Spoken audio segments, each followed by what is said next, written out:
Hey there. So it is Charisma Cares, and I am coming back to you again live. While Facebook, Instagram, YouTube alerts everyone that I am on, I'm going to take time to make sure that we are live on all angles. We're live on Holistic Break Clinic. Um, Seems like we're not live on Charisma Cares. Just let's see. Um, I'm going to make sure that is live. It says that we are, but I'm just going to make sure.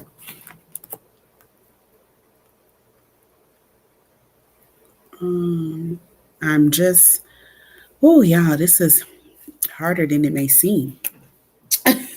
Trying to connect these lives. So hopefully we will go live there in just a moment, but we are live on everything else, it seems.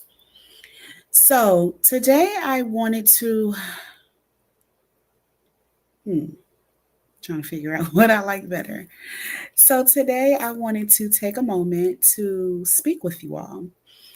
Um, this is our what used to be our holistic health hour and is now called Mind and Body Moments. Right now, we're just going to be doing this at random times. So if you are joining us, thank you so much for taking time to see us today. Today, I kind of wanted to talk a little bit about my own experience because sometimes I think it's important that you understand and know who your clinician is, because that helps you to decide, is this somebody that you feel like you would want to work with? Is this someone that you feel like you connect to? So, I'm a mom of two, solo mom. I like the term solo mom more than single mom. Even though I guess it's the same thing, but solo mom of two. And my daughter is entering into college. So if you follow me on my personal Facebook page, you will see that I went to Jersey to get her into school and get her all settled. And my son travels with me. We live abroad about at least half of the year, and he travels with me abroad. Um, and what makes him a little bit special is that he has special needs and a disability. So when I am on here talking to you about stress, anxiety, depression, know that I live it. I have dealt with it myself as well. It's not just something that I've read in a book. So my son has a rare genetic disorder. Some of you are aware, KIF1A, and this particular disorder actually causes, well, let me go back. This disorder affects your brain as well as your motor skills, your ability to do things with your hands and your feet and your legs and all of those different things. So, and this particular disorder is very rare. When he was diagnosed, there were like 400 people in the world diagnosed.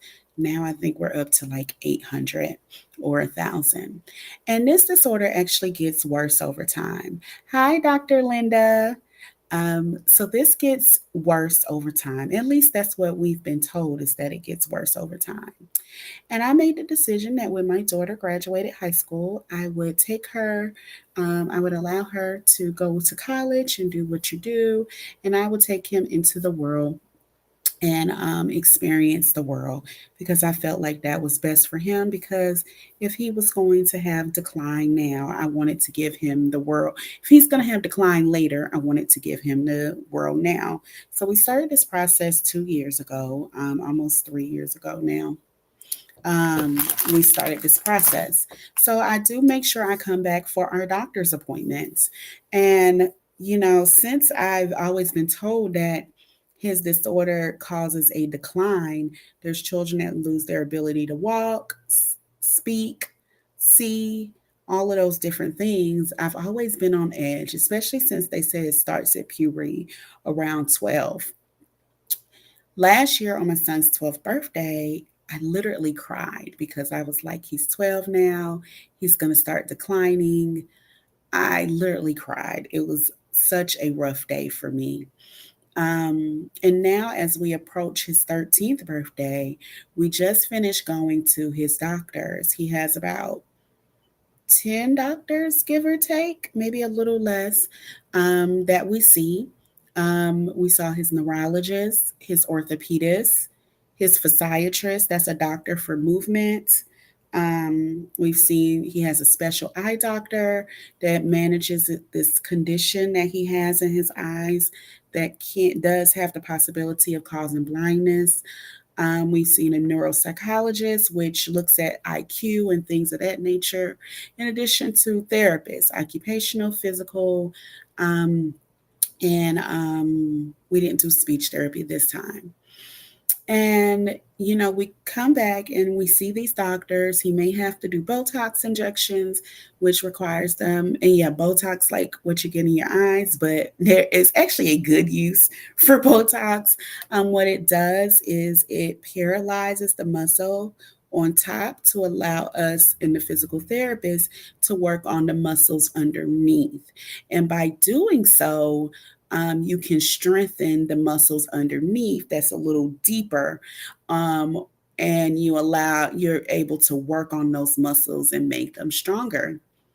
So you can imagine that as a mother that's been told that once puberty hits, there's going to be this huge decline, that seeing his doctors the following year once we hit 12, I was really nervous. And I want to tell you a little bit about our lifestyle that we've experienced going into this next year, which is today. We've had some changes to our lifestyle. He goes to a school where he goes swimming once a week. Unless it's raining on swimming day, they literally go swimming every week. Living abroad, we eat a better diet. When I say farm to table, literally you go in the grocery store, and if you look in the back, you can see the cow hanging in the window of the grocery store. Um, our food is not processed. It's they just don't sell processed. And I'm sorry, we were in Rwanda and Kenya. They just don't really sell processed food like that. So guess what? If you can't buy the processed food, you can't eat the processed food, right? So they don't really have processed food. So we're not eating that. There's no real fast food, especially in Rwanda. Everything is you're going to sit down and you're going to wait at least 20 to 30 minutes. There's no fast food. There's a KFC, and Rwanda doesn't have a Burger King. In Kenya, they have a Burger King. I didn't buy KFC. I didn't buy Burger King. I don't buy those in the States.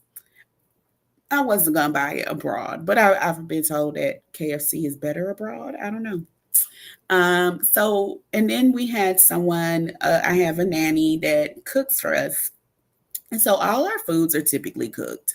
Even if we go out to eat and he wants burger and fries, they're not fries that come out of a bag. So, we do a lot more walking. So there's more exercising. There's a better food quality. He still takes his asthma medicines, and those are sold over the counter. Um, and I think overall live a healthier lifestyle. Now, I'm not going to say that my child didn't come back a little chunkier than when he left, because he did. However, even with seeing his pediatrician and doing lab work, his labs are phenomenal, which I kind of expected them to be. And so I'm going to fast forward back to today. I went to take him to see his physical therapist. And his physical therapist said to me, I was really scared to see him. Now, she's been seeing him since he was maybe 4, 5, 6, somewhere like that, or early single digits. And you think he's going to be 13 in about 2 months. So she's been seeing him for a long time. And she says, a lot of my children at this point that I've been seeing for so long are having a hard time walking and moving around and doing things. Um, it's just very difficult for them. And I'm not seeing that with him. He's still moving as well as he did before. He's still walking. He's still able to manage his weight, his body, all of those different things. And she said to me, "What you're doing is working." And I'm gonna tell you, as a parent of a child with a disability, there is no higher honor than to know that everything that you have tried and failed at and tried again and pushed through, and the kicking, the screaming, the fighting, the tears, everything that comes with it, to hear someone that has been with your child for so many years to say what you're doing is working. Um, and I just kind of had to sit with that, because if you make a decision to make major changes in your life or in your child's life, you really don't know how these changes will really affect you, right? Because at the time, I was told, why would I leave? Like, why would you leave America? Um, they have the best medical care, which is actually very untrue. Or why would you go to Africa of all the places to go? As Americans, we look at Africa as like this backwards bush type place. And I've lived in many places. I've lived in Mexico and Dominican Republic and different places, and we come and go. But what I've done is something very, very unorthodox, right? It's not typical to have a child with a disability and decide to leave the land that you know. So then I had to have a follow up call with a neuropsychologist. And the neuropsychologist is the one that looks at the psychology of the brain. They do different types of IQ testing and all of these different things. She's seen him since he was maybe 4 or 5 too. As you all can tell, I'm a creature of habit. If someone is great, I stay with them. And they did the testing 2 weeks ago, and it takes them that long to, actually look at all the tests. They do about 5, 6 different tests, and they have to record the data and, look at it. And she says to me, "I'm really excited to see where your son is today, because just not the last time, but the time before that, he wouldn't even talk. They had to give him the testing for someone nonverbal because he refused to speak with them. And now, even though he doesn't want to do the assignments, let's not get it twisted. I don't want you all to think my child is an angel, because he don't want to do it. But he is doing it because he understands that he's supposed to do it." And she said, "We were actually able to do everything." And they actually did it in a short time. They allot the morning, like basically 9 a.m. to 12, 1 o'clock to do the testing. And when I took him to do the testing, he came out in less than 2 hours. And my automatic thought was, oh no, he wasn't able to do it. And they said, no, he finished it. And she tells me today, what you're doing is working. This is the second time I've heard this today. She said he is doing amazing. He is stable. We're not seeing any decline. He still has his struggles, but nothing has gone backwards. Um, he's continuing to move forward, and with the things that he needs, as long as those are given to him, he will continue to progress forward. And I'm just like, wow. Just last week, I was speaking to his physiatrist, his movement doctor. And I said, I spoke to a doctor, not one of his regular doctors, not these doctors that's been with him for years, but I spoke with a doctor last year at Shriners. I'm not sure if you're familiar with Shriners, but Shriners actually they do surgeries and different things for children for free. They don't charge for it.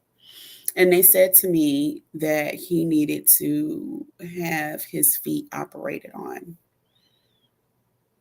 And I sat with that. Um, and I decided not to do it.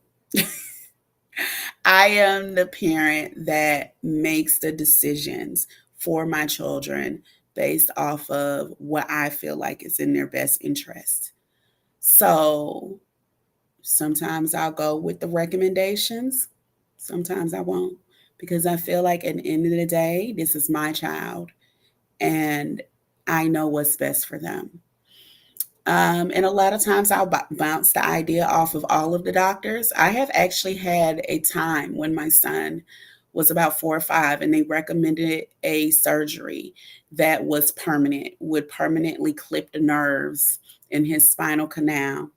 And I said, all 3 of you must agree. The orthopedist, the not the neuro, the physiatrist, and the neurologist. All 3 of you all must agree. If all 3 of you can't get on the same page, how do you expect me as the parent to make a final decision?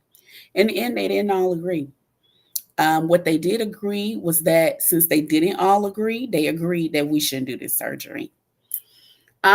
So we didn't do the surgery. And then years later, we found out about my son's rare disorder. And had we done the surgery, it could have paralyzed him because there were no guarantees with this surgery. So, with this foot surgery, he was actually supposed to get back in March or April. I decided not to go through with it because I didn't see how it would make a positive change on his life. And if something cannot positively impact my children's life, then we don't do it. And I'm the same way with my patients. If someone comes to me, I've had patients come to me, they're 80 years old, 85 years old, and they find out they have cancer. Well, my first question is, why did you do the cancer screening? Because I'm a very big proponent of why find something out if you're not going to do it? Why waste the money? If you are 80-year-old that's running around here running marathons and doing different things, and if you know that you would do a cancer screening and you would do the treatment, then you do the screening. If you are an 80-year-old that does not have quality of life and doing chemotherapy would kill you, then why do a cancer screening? We're just paying the insurance company, right? So this is just the way that I evaluate medical practices, whether it's for me, my children, or my patients. It's a if then then. If this, then that. So when they said, well, we should operate on his feet, my son wears braces on his feet. My question was, well, will he be able to stop wearing braces?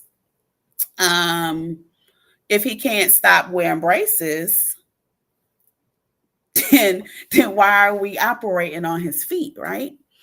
And they said, well, we can't guarantee he can stop wearing braces. Well, will he no longer wear crutches? Will he no longer need crutches? Because then why operate on his feet? Well, we can't guarantee that. But what we can guarantee is he will not be able to walk for the next 6 months to a year the way that he currently walks now. Well, the thing is, if we take away his ability to walk, my son is a very independent person. If you've ever seen him on a video, very, very independent. And if we take away his ability to walk, we now have to deal with possible depression. We now have to deal with the fact that he may begin to withdraw and he may no longer want to try to walk later and do things. So I made a decision not to do the surgery. So fast forward back to 2 weeks ago when I'm sitting with the physiatrist, and I said, the Shriners, they wanted to do the surgery. And this is not to say that Shriners is a bad hospital. It's an absolutely amazing hospital. This is just being an advocate for your loved ones and for yourself. And I said, they recommended this surgery, but I said, no, what are your thoughts? And he said, my thoughts are we need to look at your son and listen to what he is telling us, what his body is telling us. He is telling us what he needs. He is showing us what he needs. And what he's showing us is that he really doesn't need anything. He is doing just fine. You know, he's got his Botox. Even with his Botox, let me explain to you all. Botox is typically needed every 6 months. He has not gotten Botox since before COVID. So, like 2020. It's been 4 years. He is telling us exactly what his body needs. And he was saying, apparently, you're giving him what he needs because his body needs absolutely nothing. There's nothing for me to do. I went to neurologist. The neurologist said there's nothing for me to do. She's actually retiring at the end of the year. She was like, you really don't need another neurologist. She was like, you can go to one if you want to, but it's nothing for us to do. We haven't done anything in the last 3 years. And this is just so powerful. It's really powerful. And I thank you all for just chiming in. It's a really, really powerful thing because part of me feels like, in a sense, I'm doing the minimum, right? In a sense, because I stopped the medicine. And I'm not saying go out there and stop your medicine, but I am a very big believer in taking what it is that you need. There was a time my son was on a gabapentin for nerve pain. He was on clonidine. Clonidine is a blood pressure medicine, but it also helps with sleep and the tightness that he gets. And I began to wean these things off because the only way for me to know if something is working or not is to slowly pull it back. And as I slowly pull it back, if I find that, oh, this isn't working or this is working, then I can make a decision. So I decided to slowly pull back the clonidine at first because he sleeps well and he wasn't having any problems. And then I was able to wean that off because I found that he didn't need that anymore. With the gabapentin, I found that it had side effects that would make him sleepy and drowsy. So I was like, is it worse to have the tingling in your hands, or is it worse to be sleepy and drowsy and not be able to experience the world? Well, the tingling was temporary, but the sleepy and drowsiness will last for hours. So I say this to say that as a nurse practitioner, I believe in Western medicine. I'm not going to sit here and tell you all that I don't believe in Western medicine because I do. I think there's definitely a benefit to it. However, I also believe in the power of healing oneself. I believe that there's something to be said about what the Western society's way of living. I don't think it's just the medicine. And I'm going to tell you, I've been known to take plenty of patients off medicine. I'm the person, I'm like, bring me the whole sheet because we're going to see what you need and what you don't need. Because a lot of times providers have a tendency to add on medication and not take anything off. They just keep adding. But you're not going to be able to do that with my children. So I'm actually the person that goes through your medicine. And thank you, Lily. And make sure it's something that you need, because a lot of times we give medicine, and then you have side effects. So we give you another medicine for that side effect, and then that causes a side effect. So then we give you another medicine for that side effect, and it becomes this cascade event. Instead of saying which medicine is causing this side effect, and do we actually need this particular medicine? Because if we don't need this particular medicine, maybe we can come off of it. Or maybe we can look at some other things. We can look at your diet. We can look at what you're eating. I'm going to be honest. I think that If you cut out processed foods, you would probably get rid of so many things. All of this extra estrogen and things that we have in our body, you would get rid of that. I think a lot of it has to do with the way that we eat and what we eat. And I mean, it goes back to that idea that food is medicine, right? And I'm not, this is not necessarily for your blood pressure medicine, even though, I mean, I've gotten people to a point where I've been able to at least wean down some of that. Or maybe your diabetes medicine. But if you change your lifestyle and your exercise, you may be able to get those numbers all the way down where you don't need it, right? But I think that looking at the progress that my son has made over the last couple of years, based off a diagnosis that has said this gets worse over time. Once he hits 12, it's just a roller coaster downhill. And to be a year into puberty and not have anything that says downhill, even his eyesight is stable. Um, it's powerful. And when I consider maybe I should leave the US, or, maybe I should stay longer, or maybe I should stop leaving, I feel like this is confirmation that I shouldn't. And no, everybody can't leave. And I know that's the case. Everyone can't leave. So you have to think. And when I come here, when I come back to the US, I come back to the US and the stress just sits on my shoulders. It is so hard being back in the US. I mean, I'm just going to be honest with you all. I had a full on panic attack since I've been here. That's not something that I have. That's not something that I have had.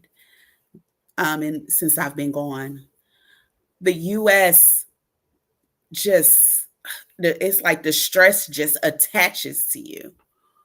Um, Between the stress of your job, the stress of raising children, the stress of being a woman in the US, the stress of day to day. You wake up, you get your kids together. If you have kids, you go to work, you come home, you cook, you clean, you get the kids ready for bed. And I mean, what time do you get to yourself? Maybe you watch a show or you scroll on your phone, but when do you actually get any real time to woosah? Because if you never get any time to de-stress, that stress just keeps building on top of your shoulders. So, damn, it just keeps piling up, piling up. So, for someone that can't just leave the US, what does one do? How do you relieve this stress? How can you live this life uh, that allows you to self heal like my son has done? How does one do that here? And that's something I've been thinking about, because it's a lot. You know, are we decreasing our lifespan by living the typical American life? By eating the typical foods, by being sedentary, not moving around. We jump in our car and go, and then when we get back, we jump out of our car, right?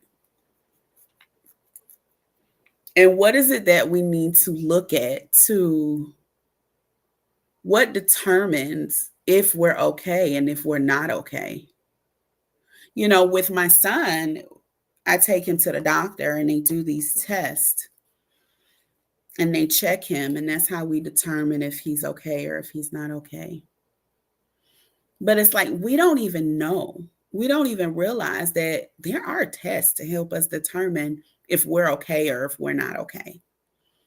And it's only been since I've been in this functional medicine field that I realized that there are actually tests for this. There are tests that, I mean, I took one the other day to test to, because I have stomach problems. And all of the things that it revealed. I did a GI map and it revealed so many different things.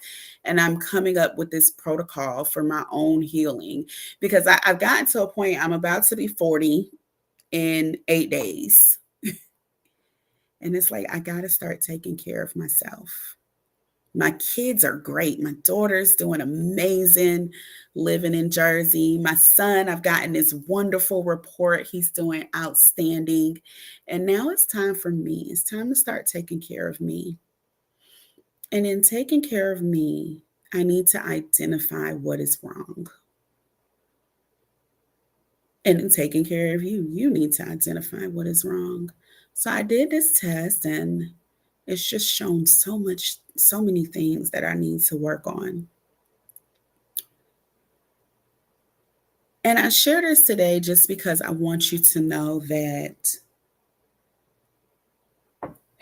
we still need someone to help us. We need someone to be there, to do the testing, to give us a blueprint. We do need that. But everything doesn't relate back to doing it the way that our Western society tells us to do it. Sometimes we have to look outside the box and do things differently. And I think that the last couple of years of our lives has proven that to us. My life with my son and with my daughter, but even our life through COVID, we've learned that there is a different way of doing things. And that's how we heal ourselves. We look at other ways.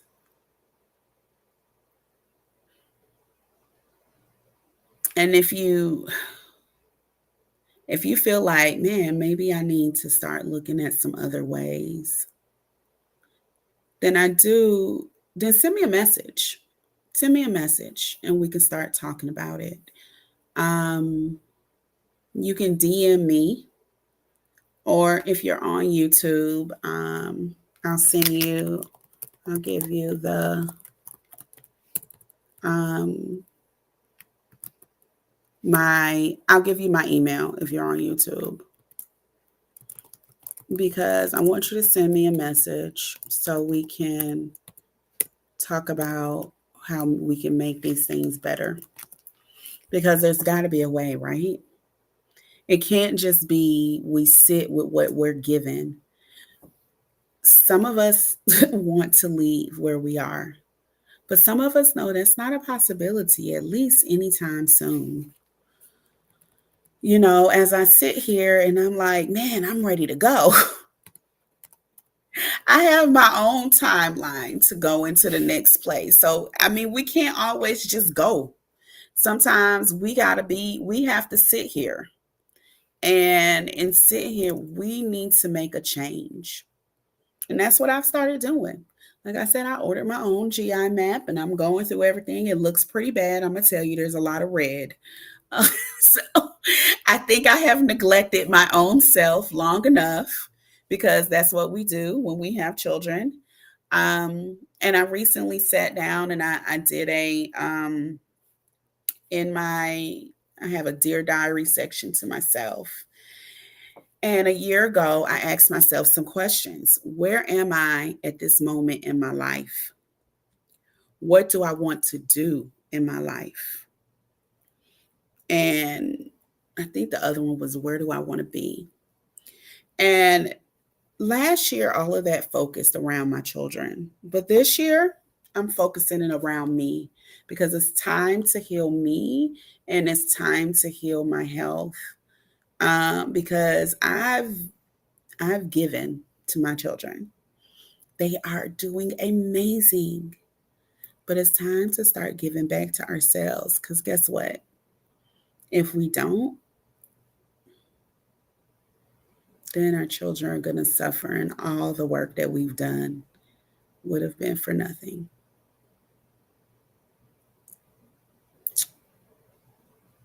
Hmm. Think it's time for me to put on my oxygen mask. Is it time for you to put on your oxygen mask too? I don't know. Sit with that and decide. Is it time for your oxygen mask? All right, y'all. Well, that is me, Charisma Cares. And on that note, I'm going to let you go. Um, email me, DM me, and we'll talk about it. All right, y'all. Ciao. Let's see. I'll make sure I know how to